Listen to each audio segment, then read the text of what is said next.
보실 성경 말씀은 로마서 10장 17절입니다. 그러므로 믿음은 들음에서 나며 들음은 그리스도의 말씀으로 말미암았느니라. 아멘. 우리 한국 교회의 신앙사, 기독교 역사를 연구하면서 수많은 학자들이 한국인의 종교성이 매우 감성적이라 하는 것을 동일하게 말하고 있습니다.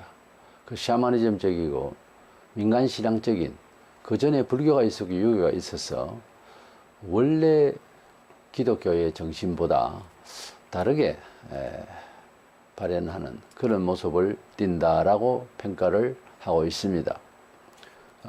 특별히 우리 한국인은 무슨 연유인지 몰라도 무슨 한이 많아서 그런 것 같이 88 올림픽 때라든지 축구 월드컵 할 때도 대한민국하고 얼마나 땅이 들썩들썩하게 수많은 군중이 모였습니다. 응원하고 한다고. 그때 BBC 영국 기자가 각 처를 다니면서 취재를 하지만 이렇게 전 국민이 일어나서 응원을 하는 건 처음 본다 그랬습니다. 그리고 한 달 지나면 또 잊어버려요. 근데 한국인의 그 정서가 좀 감성적이다 할 수 있습니다. 또 증거로 가라오케라는 것이 일본에서 생겼는데 일본보다 더 많습니다. 우리나라 가라오케요.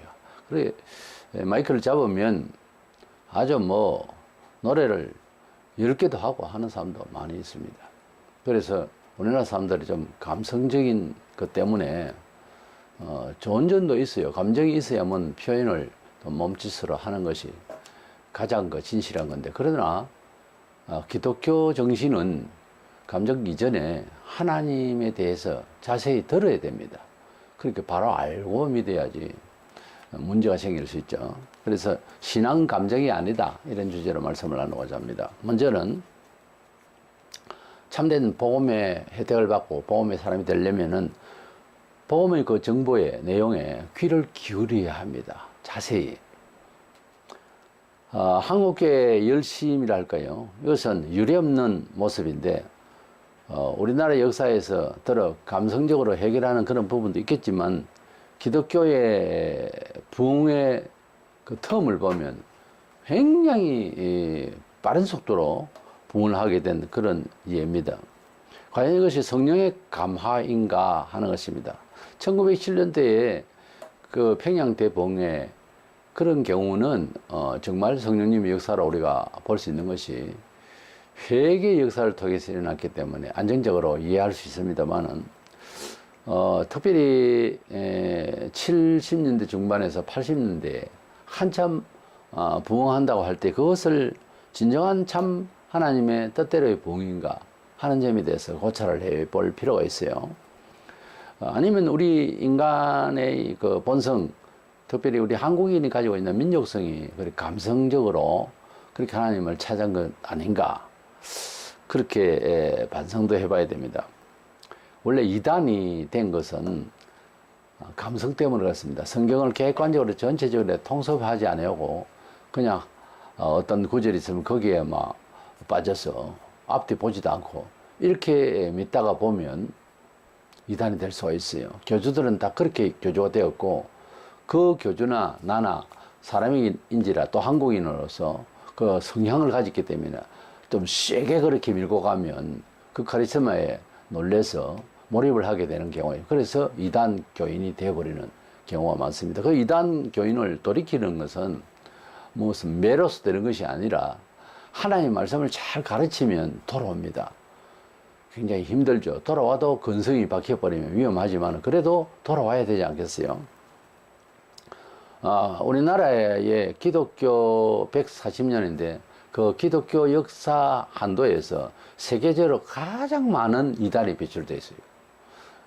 내가 재림하신 예수다 혹은 하나님이다 하는 사람이 공식적으로 42명인가 그랬는데 더 많습니다. 유별나요. 외국하고는 큰 차이가 있습니다. 이렇게 서양 경우에는 독일로부터 이렇게 미국 이렇게 이런 나라에는 굉장히 이성적이에요. 객관성이 있도록 한다 그 말이에요.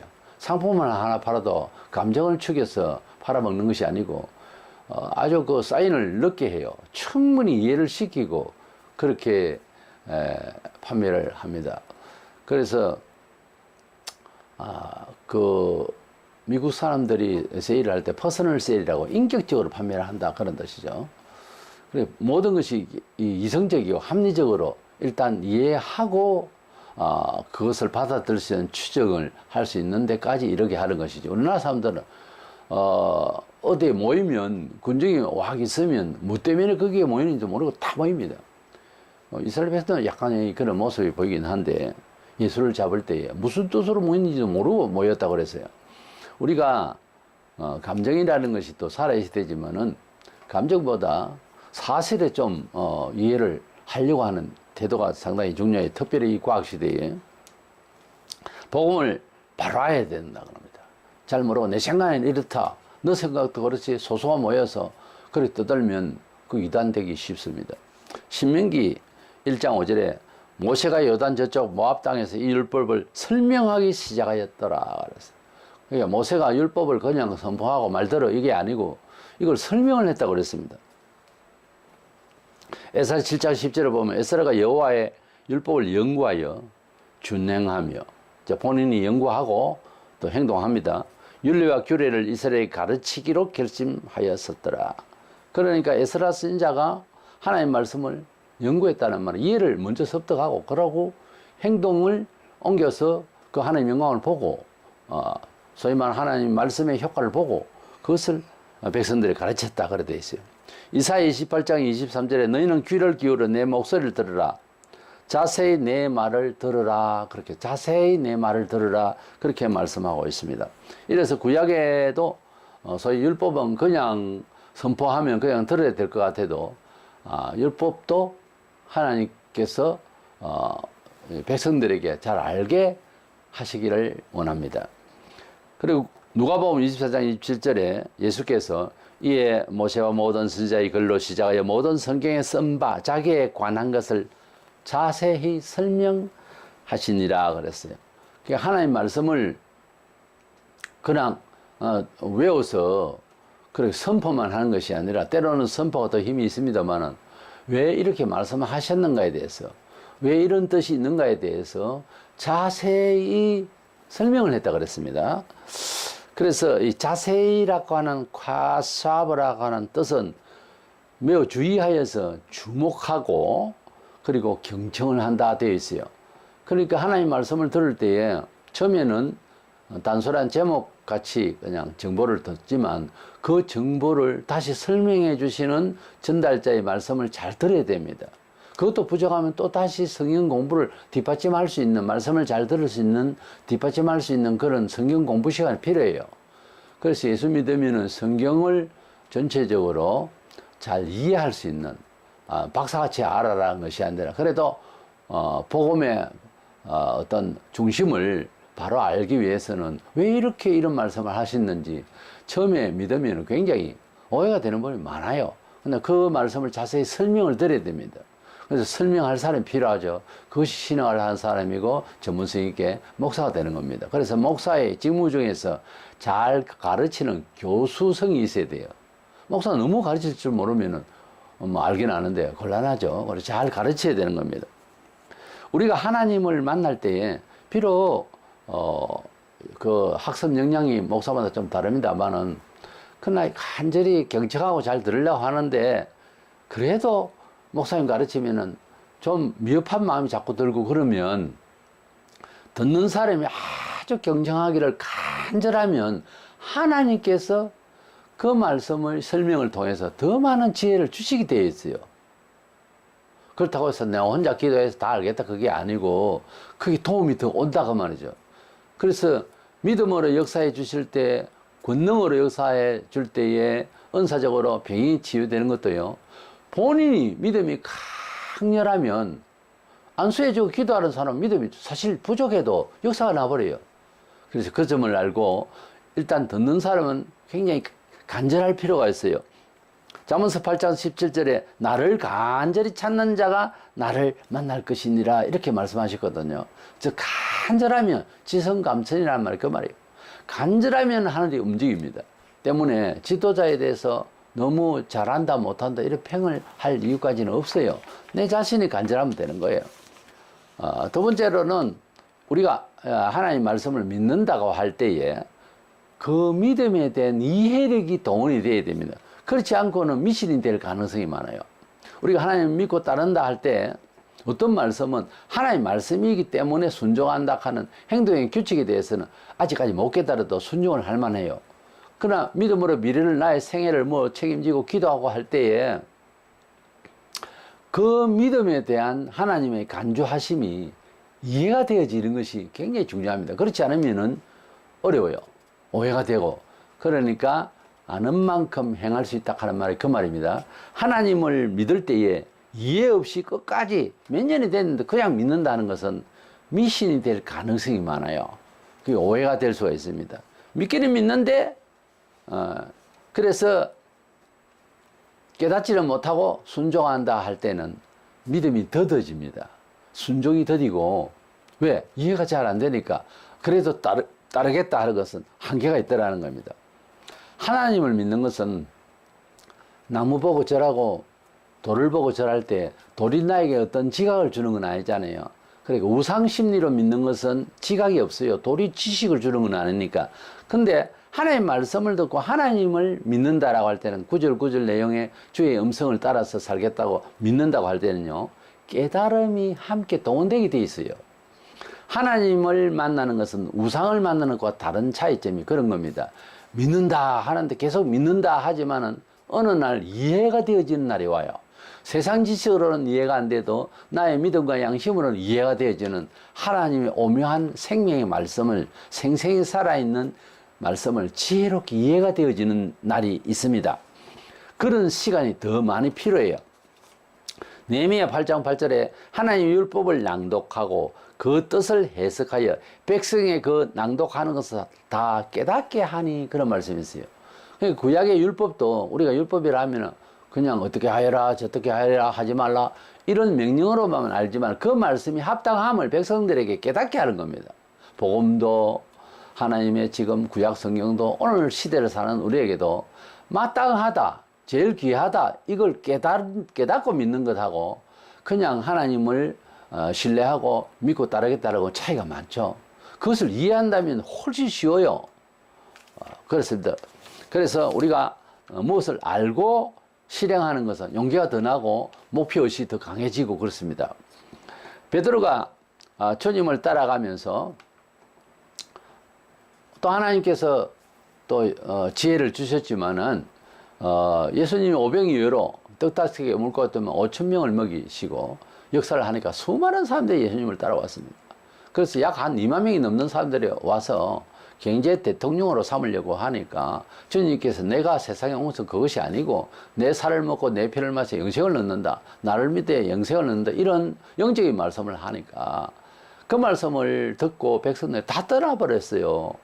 그때에 너희들도 떠나려 하느냐 하고 제자들 보고 주님께서 말씀하시니까 그때 베드로가 떠나지 않겠다 하고 고백한 말씀이 있습니다. 요한복음 6장 69절에 우리가 주는 하나님의 거룩하신 자신 줄 믿고, 여기까지는 다 하잖아요. 알아삼나이다, 이렇게 고백한 거예요. 주님이 떡 5개 물고기 2마리를 5,000명을 먹이시니까 수많은 사람들이 야 대단한 사람이다 찾아왔는데 말씀을 못 깨달았단 말이에요. 근데 이 제자들은 믿고, 그 사람들도 믿고 왔죠. 믿고 깨달았다고 그랬어요. 그러니까 떠나지 않겠다는 거예요. 이런 차이가 있습니다. 20세기 초부터 합리적인 생각으로, 인간적인 생각으로 하나님을 이해하려고 하는 이런 신학이 생기니까 정말로 깨달아야 하는 지각과 믿음까지도 떨어져 버리는 거예요. 그래서 하나님을 믿는다 할 때는 한 가지가 더 동원이 된다. 성령님이 내 마음에 비춰줘요. 전에 없던 그런 정신세계가 있습니다. 성령이 오셔서 하나님 말씀이 합당함을, 너가 믿으면 된다는 것을 알게 하시는 순간이 와요. 성령의 감화를 받으면 어떤 말로서 표현할 수 없는 기쁨과 희열과 조심까지 생겨요. 너무 놀랍니다. 구약시대에 하나님이 천사들로 사람을 통해서는 이렇게 모습으로 나타나시면 그것을 본 사람은 죽는 줄 알아요. 그 자리에서 엎어집니다. 엎드려져서 두려워하고 떨게 돼요.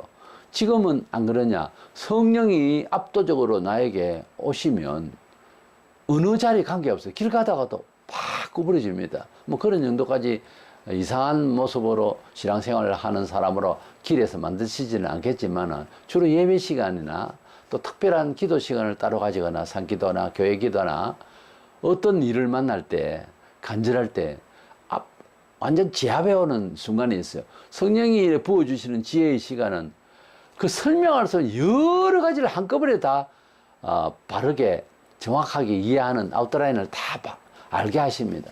그래서 그때부터 시작해서 설명할 수 없지만 바로 옆에 있는 사람에게 설명할 수 없지만은 노선이 달라져요. 가는 길이. 그래서 하나님 나라에 닻을 두고 그 길을 쭉 가는 정신이 생겨요. 그렇기 때문에 깨닫는 것은 너무 중요하고 예수를 믿고 알아서 합나이다. 이 깨달음이 있기를 원합니다. 우리가 하나님을 안다고 하는 것은 그래서 책으로나 인간적인 경험담으로나 이런 걸 가지고서 아는 척하면 안 되는 게 성령께서 우리에게 반드시 그렇게 역사를 하신다는 거예요. 이걸 다른 말로는 하나님이 계시하시는 지각이 있다는 거예요. 물론 성경 기초에서 마태 11장 27절에 내 아버지께서 모든 것을 내게 주셨으니 아버지 외에는 아들을 아는 자가 없고 아들과 또 아들의 소원대로 계시를 받는 자 외에는 아버지를 아는 자가 없느니라 그랬어요. 그러니까 예수님을 구주로 믿는다는 것은 언론 보기에는 다 비슷하게 믿는다 하니까 같은 것 같아도 정말 믿는 사람은 계시를 받아서 믿는 거예요. 그런 믿음은 평생 갑니다. 절대 못 버려요. 근데 내가 믿겠다는 종교적으로 저런 물고 예배당은 이웃에 있어서 이래 다니는 종교인으로서 생활하는 믿는다 하고 고백하고 교회에서 소통 관계를 잘 이루고 이런 종교 생활을 하는 사람 언젠가는 버립니다. 예수를. 가룟 유다가 그런 사람입니다. 이렇게 인간적인 종교 문화적인 것으로 사는 사람은 책임 못 져요. 근데 성령이 감화하시고 계시하신 그런 은총을 받으면 그것은 간절한 자에게 옵니다. 그렇게 되면 이 사람은 하나님 아버지의 뜻을 잘 깨닫기도 하지만 절대로 하나님을 떠날 수가 없어요. 이것이 진짜 믿음이죠. 유대인이 예수님 당시 세상에 계실 때 유대인이 가진 종교성은 완전히 외식됐었어요. 하나님께서 제물을 바칠 때도 양을 잡거라 이러면 내 자신 마음이 죽는 것 같이 그렇게 회개한 마음으로 드려야 되는데 형식적으로 양쪽에다 삐쩍 마르고 눈물고 다리 들고 이런 것만 갖고 가서 바치고 이런 시절에 율법 교사라고 하는 사람들이 얼마나 아는 척하고 얼마나 정말 0.1% 정도 되는 사람들이 정말 이방인들은 인간 취급도 안 하고 너무 율법이 사람을 그렇게 정말 판단하는 데만 쓰이고 하나님께로 돌이키는 데 쓰이지를 못하는 이런 외식된 종교. 우리나라 같으면 비근하게 윤리주의, 공자왈 명자왈 양반 싸움 하듯이 그런 식이에요. 그럴 때 거기에 유명한 교사가 있었으니 사울이라는 사람인데 사울은 이스라엘 첫째 왕이다 보니 그 아버지가 얼마나 돈독한 신앙이었으면 이스라엘 첫째 왕 이름을 아들에게 부여했겠어요. 또 사도 바울이 이름이 변하여 이제 바울이 됐는데 이 바울이 자기를 소개할 때 굉장히 독하게 율법을 지키고 자랐다, 음한 교육을 받았다 되어 있어요. 성경에. 그래서 이 사람이 예수님을 믿는 사람을 핍박하러 다니다가 잡아들이고 이렇게 하다가 다메섹이라는 도상을 넘어가다가 햇빛보다 더 밝은 빛으로 예수께서 나타나셨어요. 사울아 사울아 하고 공중에서 나타나셔서 직접 불러주셨어요. 그가 그 이후로 변화받고 난 뒤에 이런 생각을 하게 됐습니다. 갈라디아 1장 12절에 이는 내가 사람에게서 받은 것도 아니요 배운 것도 아니요 오직 예수 그리스도의 계시로 말미암은 것이라. 실제 계시를 받은 거죠. 그러나 모든 복음이 바르고 율법주의로 외식적으로 하면 안 된다고 하는 이 관계를 깨닫는 것을 다메섹 도상에서 다 들은 것은 아니거든요. 그냥 단순히 예수를 만났다는 겁니다. 참 특별한 만남이지만은 우리가 복음을 통해서 예수를 소개받을 때 그 만남하고 같은 거예요. 아, 말씀 많이 들었습니다. 그러면서 처음 초면에 그렇게 이야기하잖아요. 그런 정도지 복음 전체를 내용을 아는 사람은 아니에요. 율법적으로 이들을 저주하고 있었는데 잡으러 가고 교인들을 기독교인들을 죽이고 잡으러 다니고 하는 사람이었기 때문에 상세하게 복음을 안다는 것은 말이 안 되죠. 구약 성경 율법에 이제 도취해 있기 때문에. 그런데 여가 하나님 앞에서 변화받고 회개하고 이렇게 되다 보니까 자기가 아는 지식, 율법적인 이 모든 지식이 정말 예수 메시아를 위한 말씀이라는 것을 확실하게 이제 풀이가 되는 거예요. 자세히 알게 된 거예요. 그래서 이것이 뭘까? 내 지식일까? 아니지. 예수 그리스도께서 계속해서 계시의 영을 부어주셔서 알게 됐다는 거예요. 그 고백을 한 겁니다. 그래서 우리가 예수님을 구주로 믿는다라고 하는 것은 예사로 할 말도 아니고 예사로 되어지는 말이 아니에요. 내가 예수님을 내 죄를 위해 돌아가시고 사흘 만에 부활하시고 성천하셨다는 것을 성경에 있는 대로 전부 아멘으로 받아들이면은 진실로 그러합니다. 이러면 안 믿는 친구는 니 봤느냐? 뭐 이렇게 되잖아요, 당장. 안 봤지만 믿는다 하면 에이 그거는 미시다 라든지 거짓말이라든지 이렇게 말하는데, 그러나 믿는 사람이 깨닫고 있는 사람들 서로 소통할 때는 원만한 지식이 되어 있잖아요. 이걸 계시라고 합니다. 예수님을 내 구주로 믿는다는 것은 절대로 사람이 할 수가 있는 일이 아니에요. 베드로가 주님께 고백을 할 때 너는 나를 누구라 하느냐 이랬을 때 주는 나의 그리스도여 살아계신 하나님의 아들이십니다. 이래 고백을 우리가 보통 그렇게 할 수 있잖아요. 그런데 우리가 한 것 같은데 마태 16장 17절에 예수께서 대답하여 이르시되 바요나 시몬아 네가 복이 있도다. 이를 내게 알게 한 이는 혈육이 아니요 하늘에 계신 내 아버지시니라 그랬습니다. 이를 알게 했다. 그러니까 내가 알았다가 알게 했다. 그러니까 믿는 게 뭐다? 믿어진다 입니다. 처음에는 믿는다라고 하는데 자꾸 깨달으고 믿어진다라고 갈 때 그게 믿음이 되는 거예요. 믿어져야 합니다. 뭐든지. 우리가 무슨 정보를 듣고 TV를 통해서나 뭐 세상의 어떤 광고를 통해서 믿으려고 할 때 믿어져야 될 거다. 이거 물건을 사더라도 믿어지는 게 굉장히 중요합니다. 그냥 쏘가서 믿는 것도 있겠죠. 이단에게 빠진 거나 상품이 거짓된 상품, 모조 상품을 진짜로 알고 사는 거나 비슷하겠죠. 이게 거짓이 더 빛날 때가 있어요. 그래서 그 금빵이나 이런 데 보면 이미테이션이 더 빛나게 보이고 그렇잖아요. 그러나 그런 하나의 이미지지, 그 형상이지 실제 금도 은도 아니잖아요. 거기에 쏘면 안 된다 이거지. 그래서 영안도 눈이 보는 게 어둡다 하듯이 영안도 어두우면은 헛짚는다고요. 선택을 잘못할 수 있어요. 그러나 하나님의 말씀을 통하여 그대로 믿어지는 것, 정말 이것은 내가 믿으려고 하는 거하고 차이가 있습니다. 나는 예수만 믿어볼까? 이게 아니에요.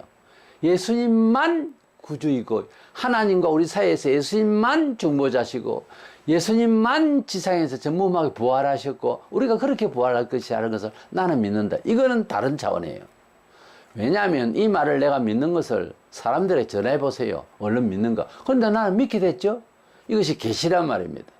그래서 계시의 영이 우리에게 임하여서 하나님의 여러 가지 사생활까지 큰 것부터 작은 것까지 목표와 과정과 방법에 대해서 믿어지는 지각이 있기를 원합니다. 그러면은 믿음의 효과를 많이 가질 수 있어요. 나는 생각에 합리적으로 생각하는 저 사람은 밉다. 그런데 하나님은 믿게 여기지 말라 돼 있잖아요. 그게 그렇게 해보자 어렵습니다. 주의 영이 계시가 임하면 원수를 맺지 않는 것이 더 나은 걸로 이해가 되어지고 오히려 나중에 원수가 불쌍해져서 눈물이 나기까지 하는, 이거는 세상이 가르쳐 줄 수 있는 영의 세계가 아니에요. 이것은 계시거든요. 그래서 계시의 영을 많이 받는, 즉 하나님이 주시는 지각을 많이 받는 우리가 되면 축복받는 백성이 되고 맙니다. 그래서 우리는 신앙은 우리의 믿음의 의지나 또 분위기나 이것이 아니라 철저히 하나님 말씀을 인정하고 깨닫는 데까지 이르는, 보통 우리가 이성적으로 합리적으로 이렇게 보통 말을 하는데 그것을 넘어서서 입체적으로 깨닫는 이것이 진짜 신앙이지, 그냥 믿습니다 그러고 기분 좋다 그러고 그런 말이 있었어요. 어느 시골에서 지방에서 부흥회를 하는데 그 딸이 이제 그 지역에 살았어. 서울에서 어떤 분이 딸을 만나러 갔대요. 그날 부흥회 교회당에 갔다 해서 찾아가니까, 교회당에 가니까 막 기뻐도다, 항상 기뻐도다 그러면 찬송하고 하는 시간이었던가 봐요. 그래서 너무 찬송을 또 빨리 하고 뭐 그러니까 굉장히 재밌었대. 이제 얼마나 춤을 추면 자기도 박수 치고 딸 나올 때까지 기다렸는데 얼마나 찬송을 많이 하고 하길래 뒤에 안내하는 분 옆에 있었기 때문에 아이고 권사님 같은데 어느 교회 다니세요? 아 나는 교회 안 다니고 우리 딸내미 만나러 왔다. 참 교회도 즐거워 좋네. 그랬다는데 만약에 그런 정신으로 교회에 와서 박수치기 재밌다면 나가면 뭐 소리나 하다도 별로 뭐 이제 계속 안 즐겁다면 문제가 있는 겁니다. 그렇다고 박수 치지 말라는 거죠. 안에서 즐겁고 그러면 그것이 밖에서도 즐거운 그런 것으로 가면은 바른 깨달음이고 바른 기쁨이겠죠. 그래서 신앙은 감정이 아니고 하나님 말씀을 믿고 따르면서 맛보며 즐거워하는 감정은 이건 바른 감정이죠. 하나님 뜻대로 살면서 그걸 깨달아지면 이게 진짜 믿어지는 겁니다. 그 믿어지는 것은 지각이 함께해요. 이해가 함께한다고. 내가 주를 믿고 하나님의 거룩하신 자신을 믿고 베드로처럼 깨달았습니다. 알았습니다. 하는 이런 고백이 있기를 원합니다. 그래서 우리가 성경을 읽고 듣는 가운데서 많이 깨달아졌어. 이렇게 난 알고 있다. 이 하나 고백이 그냥 불신자라든지 누구에게 이것이 이런 말씀인 줄 나를 깨달았습니다. 단순히 이 하는 말이 충격이 갑니다. 상대에게는. 얼마나 귀한 내용인지 모릅니다. 이것은 다른 말로는 내가 계시를 받았다는 말이 되는 겁니다. 그렇다고 내가 계시 받았네. 자꾸 이런 소리 하면 이단되죠.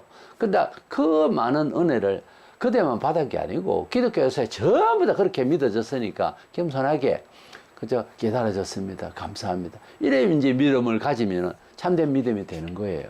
그래서 신앙은 단순한 개인 감정이나 또 우리나라 사람들이 가지고 있는 어떤 민족적 감정 또는 민간신앙적인 거 아니면 불교적인 거 사람마다 좀 자란 환경이 다 다른데 그런 것이 동원되지 않도록 하고 하나님 말씀이 잘 이해가 되어져서 깨달아지고 믿어지면 정상적인 믿음이 성장할 수 있는 거예요.